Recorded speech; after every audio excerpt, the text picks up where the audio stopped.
आज हम पूर्णांक आप लोगों को बताएंगे। पूर्णांक पूर्णांक मीन्स क्या होता है? पूरा पूरा अंक। इसका इंग्लिश से इसको हम लोग बोलते हैं इंटीजर्स। इंटीजर्स पूर्णांक।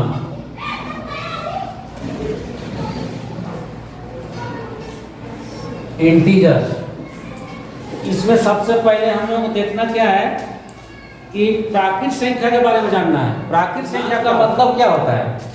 पूर्णांक का मतलब यही होता है कि पूरा पूरा अंक, उसमें कोई आधा अंक नहीं चलेगा। 1/4 नहीं चलेगा, 1/2 नहीं चलेगा, 3/4 नहीं चलेगा। ओनली पूर्णांक मतलब पूरा पूरा अंक। कोई भी हम लेते हैं संख्या, जैसे गिनती की संख्या, प्राकृत संख्या। सबसे पहले इसके बारे में हम लोग जानेंगे। प्राकृत संख्या, प्राकृत संख्याएं है ना। तो जो गिनती की संख्या होता है, गिनती की जो संख्या होता है वो प्राकृत संख्या होता है। गिनती की संख्या मतलब 1 2 3 4 5 6 चलते रहे, समझे? तो इसको प्राकृत संख्या का हम परिभाषा कैसे लिखेंगे कि गणना की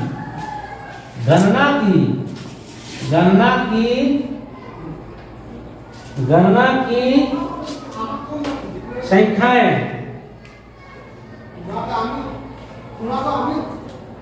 गणना की संख्याएं प्राकृत संख्या, प्राकृत संख्याएं कहलाती है।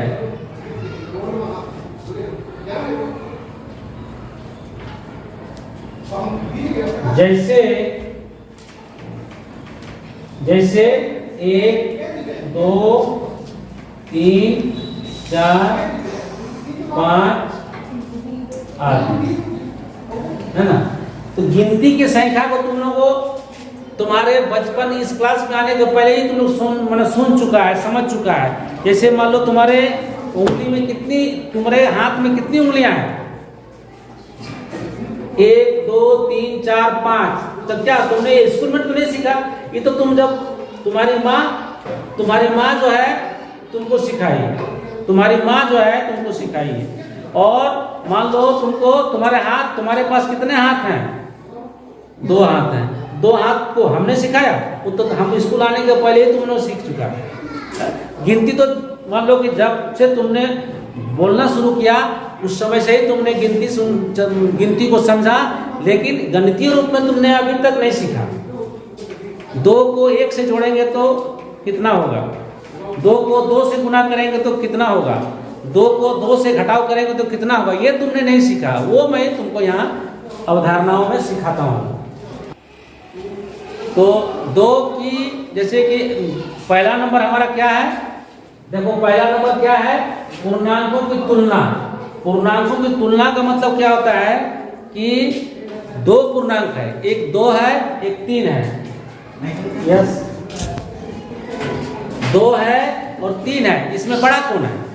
देखो यहाँ हम 2 लिखा और यहाँ 3 लिखा, इसमें एक बॉक्स है। इसमें हम इसके पहले हम जान रहे हैं कि कौन बड़ा है। 2 और 3 में कौन बड़ा है? 3 बड़ा है, 3 बड़ा है ना। तो उस तरह हम लोग 2 पूर्णांकों में तुलना करेंगे, कौन छोटा कौन बड़ा, है ना। तो हमको इस अवधारणा को समझने के लिए ये जरूरी है अंकों की पहचान। जो अंक है, 2 है, 3 है, 4 है, 5 है, उसकी संख्या कितनी है उसको आपको समझना होगा। और समझने के बाद तुम उसमें तुलना कर सकते हो। जैसे 5 और 3, 5 और 3 में क्या होता है? 5 और 3 में कौन बड़ा है?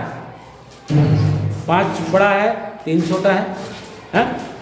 ये काम करना है तुम लोगों को, ठीक? ओके। इसके बाद आता है पूर्णांकों के जोग और घटाव। पूर्णांकों के जोग और घटाव। पूर्णांकों के जोग और घटाव क्या होता है? पूर्णांकों के जोग और घटाव क्या होता है कि यदि मान लो 4 है और 4 में 2 घटाया जाए तो कितना बचेगा शेष?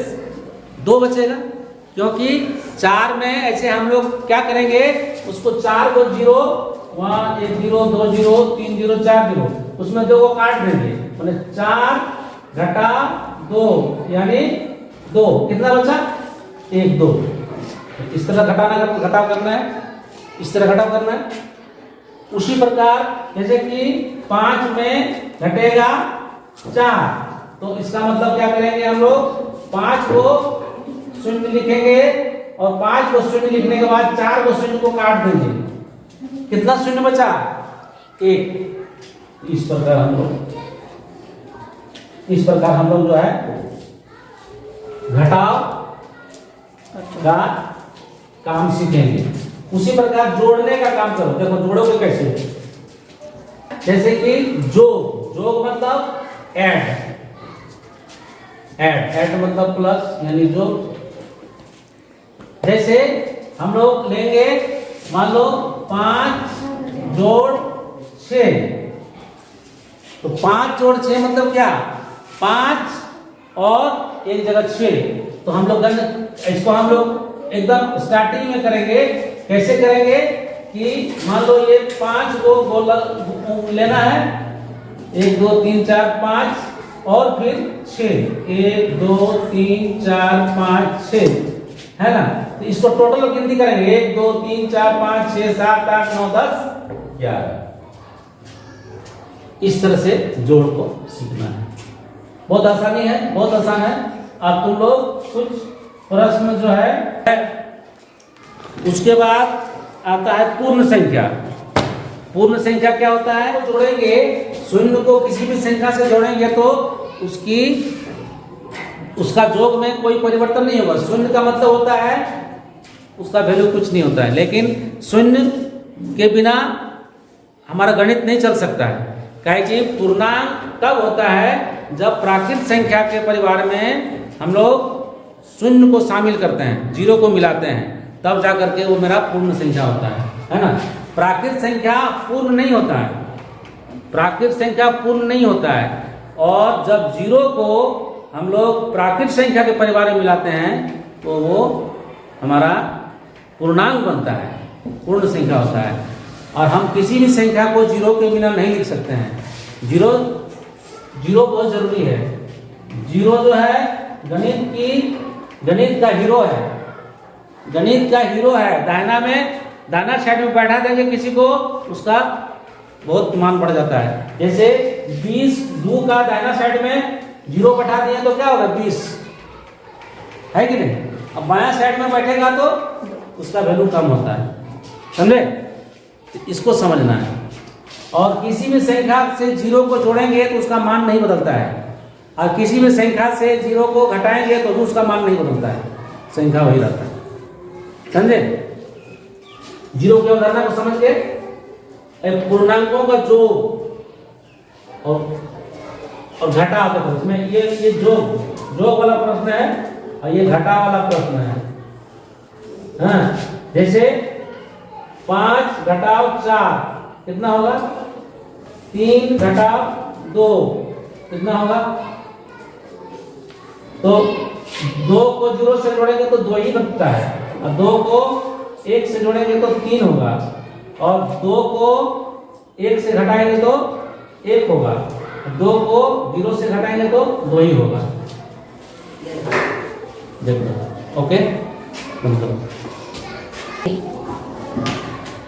इसको समझने के बाद तुम लोगों को कुछ प्रश्न दे रहे हैं बोर्ड में, और उसको तुम लोग अपने स्तर से हल। हम सही नहीं मांग रहे हैं, तुम गलती बनाएगा तब सही सीखेगा। कोई भी आदमी या कोई बच्चा ये पहले गलती करता है, उसके बाद सही करता है। इसलिए गणित में गलती जब तक नहीं होगा तब तक तुम्हारा कोई वैल्यू नहीं है। गलती करो उसके बाद सही करो, है ना।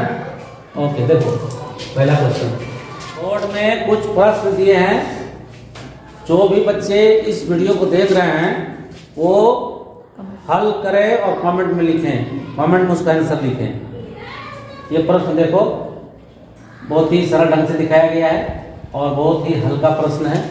यदि आपने इसको सुना है, समझा है, तो आप इसको बना के हल करके इसको कमेंट में भेजिए। इस वीडियो को ध्यान से देखने के लिए आप सभी दर्शकों को धन्यवाद।